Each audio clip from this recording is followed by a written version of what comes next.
একজনও অভিযুক্তকে ধরা হয়নি বিভিন্ন অজুহাতে।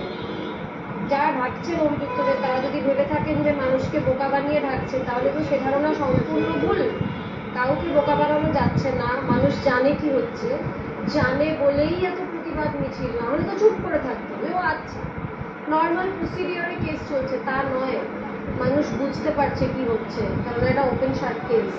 এর থেকে অনেক কঠিন কেসের ক্ষেত্রে অভিযুক্তদেরকে ধরে ফেলা হবে। কাজেই এটা তো এবারে জল মাথার উপর উঠে গেছে, সেই কারণে মানুষ থামবে না। কিন্তু এবার যদি ভাবা হয়ে থাকে যে এই প্রতিবাদ থিতিয়ে যাবে, এটা থিতবে না, এটা থিতবে না। দম বন্ধ হয়ে আসছে, এটুকুই বলবো, আর কিচ্ছু বলবো না। প্রতিবাদ জানাচ্ছি, ধিক্কার জানাচ্ছি। আমি সাধারণ মানুষ, নেতা নই, মন্ত্রী নই, পাড়ার দাদা নই, কোনো রাজনৈতিক পতাকার তলে কোনোদিনও যাইনি, কিন্তু আজকে সাধারণ মানুষের সেফটির জন্য, সুরক্ষার জন্য বলছি, প্রতিবাদ জানাচ্ছি, ধিক্কার জানাচ্ছি এরকম ঘটনাকে।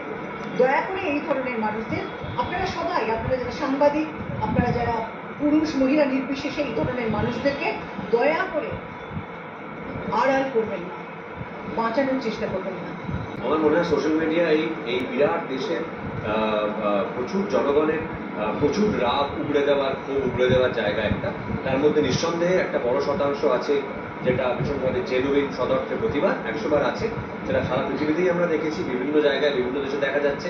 একইভাবে সারা পৃথিবীতে এটাও দেখেছি আমরা যে এই প্রতিবাদের পাশাপাশি প্রচুর কর্মহীন মানুষ তারা তাদের ক্ষোভ উগড়ে দেওয়ার জায়গা, বা যাকে ইংরেজিতে বলে উইচ হান্টিং, মানে ধরে ধরে পাবলিক ট্রায়াল করার জায়গা, একটা ভার্চুয়াল খাপ পঞ্চায়েত বসানোর জায়গা হিসেবেও সমাজ মাধ্যমকে ট্রিট করছেন। কারণ এটা একটা গণতান্ত্রিক মাধ্যম, যেটা যে করবেন তারা সেটা করবেন, তাদের সেটা মানসিকতার পরিচয়। কাজী তারা করবেন, কাজী সমাজ মাধ্যমের ভূমিকা দুটোই আছে, ভীষণভাবে ইতিবাচকও আছে, ভীষণভাবে নেতিবাচকও আছে। তবে যেটা সব থেকে শকিং সেটা হচ্ছে এই ঘটনার পরে দুদিন আগে বেরোনো একটা রিপোর্টে দেখা গেছে যে গুগলে এই ঘটনার ঘটার পর থেকে সব থেকে বেশিবার সার্চ করা হয়েছে হচ্ছে আরজিকরের ঘটনাটার ভিডিওটা পাওয়া যায় কিনা। এইটা পরিচয় দেয় যে কেন এত আমাদের দেশে, আমাদের ভারতবর্ষে কেন এত ধর্ষণের হার বাড়ছে। মানে এর থেকে বিকৃত মানসিকতা কিছু হতে পারে বলে আমি মনে করি। আমার মনে হয় এটা পুরো নর্মাল মানুষের দ্বারা সম্ভব। এটা সাইকোলজি ছাড়া আর কিছু নেই, এটা অন্য লেভেলের একটা ইয়েতে পড়ে।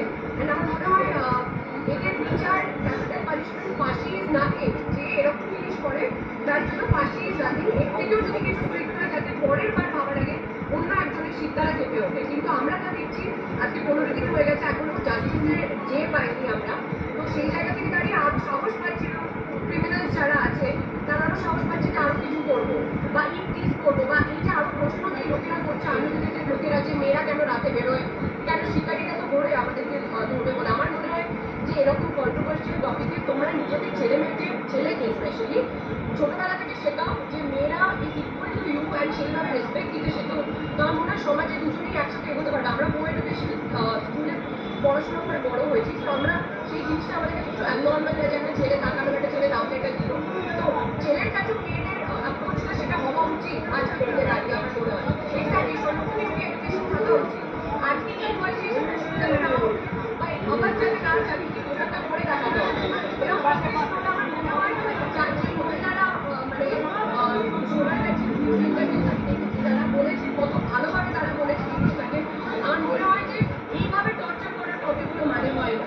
তো অবভিয়াসলি আমি যে রাজ্যটাকে এত সেফ মনে করতাম চলাফেরা করার জন্য কোনোদিন ভাবতে হয়নি, আজকে ভাবতে হচ্ছে কিন্তু আমিও একটা নারী।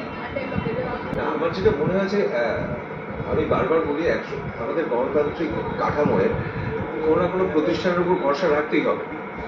কারণ আমি তো পাকিস্তান বা বাংলাদেশের অধিবাসী নই, আমি ভারতবর্ষের, মানে ভারতের অধিবাসী। তো আমাদের কোনো না কোনো প্রতিষ্ঠানের উপর ভরসা রাখতেই হয়, এবং সেটাতে তদন্ত প্রক্রিয়া এই যে দেরি হচ্ছে, এই যে এইসব নিয়ে কথা, কিন্তু আমার মনে হয় যে যাই হোক না কেন একটু সাবধানে, এবং এটা তো একটা যে কোনো রকমের হালকা চুরি ডাকাতি এরকম নয়, এটা একটা ভয়াবহ ঘটনা। এবং এতে করে শুধু আমাদের আমরা যারা রয়েছি এখানে ভারতের অধিবাসী, অনেক দিনের পর দিন এরকম ঘটনা ঘটেই চলেছে, কিন্তু একটা সময় এসে মানুষের মনে হয়েছে কোথাও যে না, রুখে দাঁড়ানো উচিত। কারণ আমার নিজেরই মেয়ে আছে, তো এরকম শুধু মেয়ে বলেই না, সকলেই এই সময় দাঁড়িয়ে তাদের মনে হয়েছে যে একটা কিছু সোচ্চারে বলা উচিত, এবং এই যে তদন্ত প্রক্রিয়া, সেই প্রক্রিয়া কতটা ত্বরান্বিত করা সম্ভব কি সম্ভব না সেই বিষয়ে আমি যেমন যারা কাজটা করছে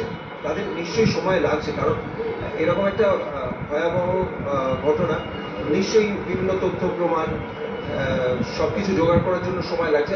আমার যেটা ব্যক্তিগতভাবে মনে হয় যে সেই সময়টা যাতে অযথা বেশি না লাগে, যেটুকু দরকার সেটুকু হয়ে যেন একটা প্রকৃত বিচার করা হয়। সেই জন্যই কিন্তু জনগণ এত লড়াই করছে, এত সোচ্চারভাবে প্রতিবাদ করার চেষ্টা করছে। সেটাই তো বারবার প্রমাণিত হয়ে যাচ্ছে। বলো, এটা বলতেও খারাপ লাগছে, কি বলবো বলো, মানে এইরকম একটা নারকীয় ঘটনা ঘটে গেছে, তার জন্য শহর ভেঙে পড়ছে, মানুষ রাস্তায় নেমেছে, মানে নারীরা মেয়েরা রাত দখলের লড়াই লড়ছে, সব কিছু হচ্ছে।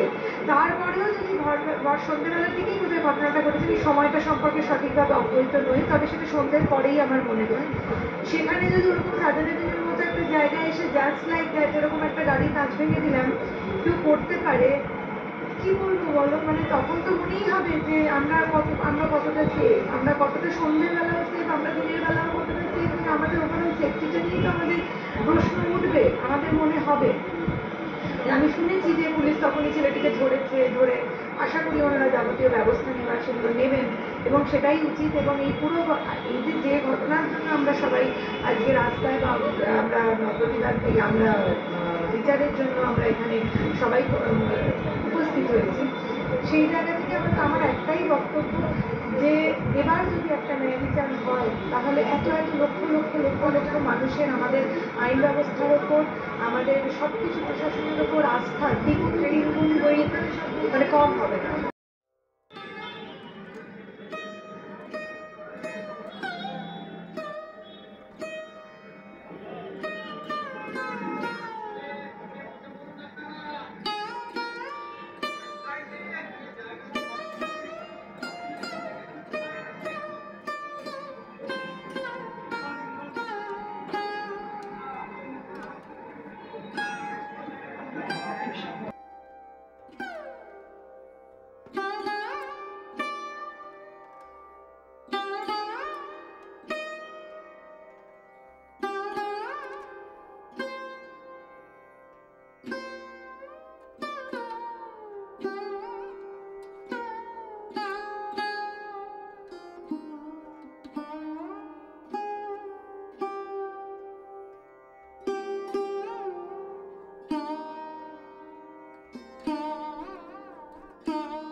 সাধারণ বাচ্চাদেরও দেখছি তাদের মধ্যেও একটা ভয় ঢুকেছে, এটাই যেন শেষ ঘটনা হয়, এইটুকু আমার প্রার্থনা। যে গাফিলতির জন্য ঘটনাটা ঘটতে পেরেছে সেই গাফিলতির বিচারটাই কিন্তু দরকার। সেই গাফিলতির জন্য কিন্তু সেই কি বলবো, সেই অ্যাকাউন্টেবিলিটি বা সেই অ্যাকসেপ্টেন্সটা কিন্তু প্রশাসনকে নিতে হবে যে হ্যাঁ গাফিলতি আছে আমাদের গোটা সিস্টেমটার মধ্যে।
বন্ধুরা, আজ আমাদের আর্টিস্ট ফোরাম থেকে একটা গণ অবস্থান আয়োজন করা হয়েছে।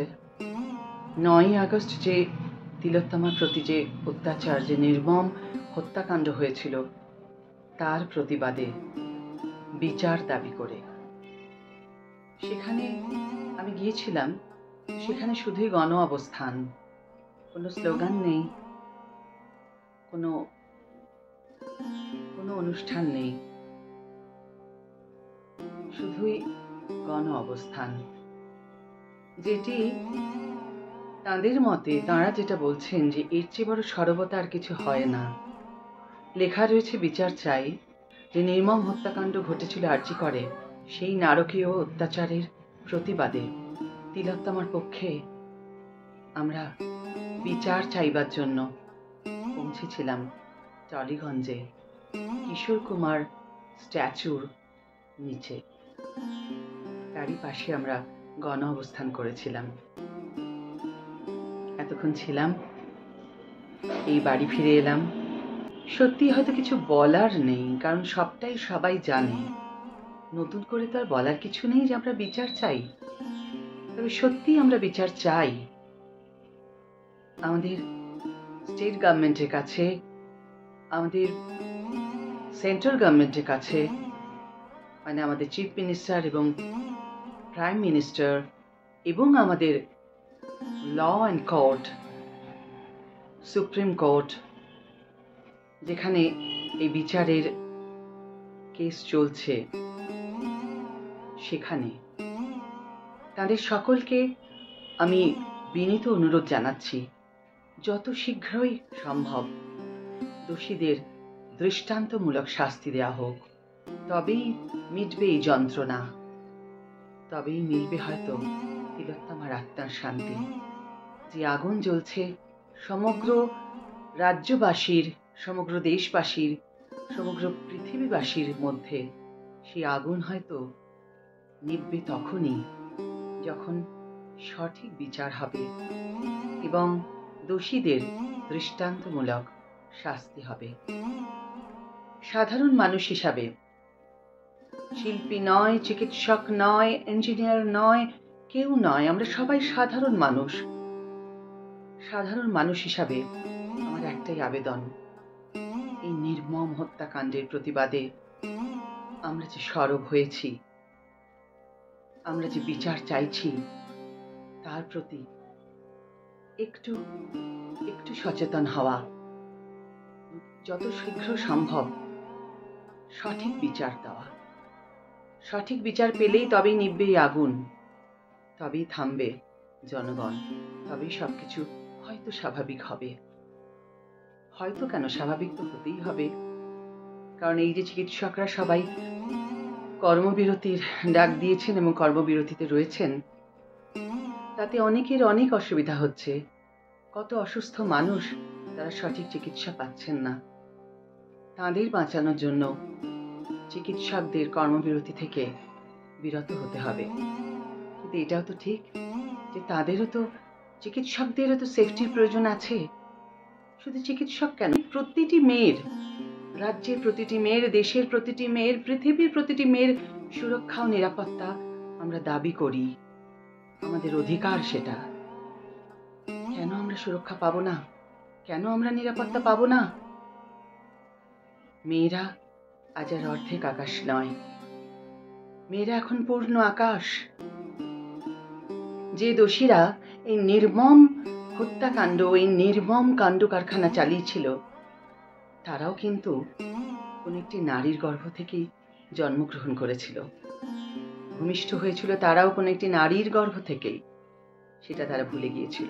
তাই তাদের সঠিক জবাব, সঠিক শাস্তি দেওয়া দরকার, যাতে আর কেউ এমন নির্মম কাণ্ড ঘটানোর আগে 10 বার নয়, 100 বার নয়, 1000 বার চিন্তা করুক এর শাস্তি কি হতে পারে। আর কিছুই বলবো না বন্ধুরা, আজ আর ভালো লাগছে না। সবার কণ্ঠস্বর এক, আমাদের, আমরা সবাই কিন্তু বিচারই চাইছি। সবার প্রতিবাদের পদ্ধতি হয়তো আলাদা। কেউ চিৎকার করে বলছে উই ওয়ান্ট জাস্টিস, আবার কেউ নীরবে গণ অবস্থান করছে। প্রত্যেকেরই একই স্বর, একই দাবি, বিচার চাই।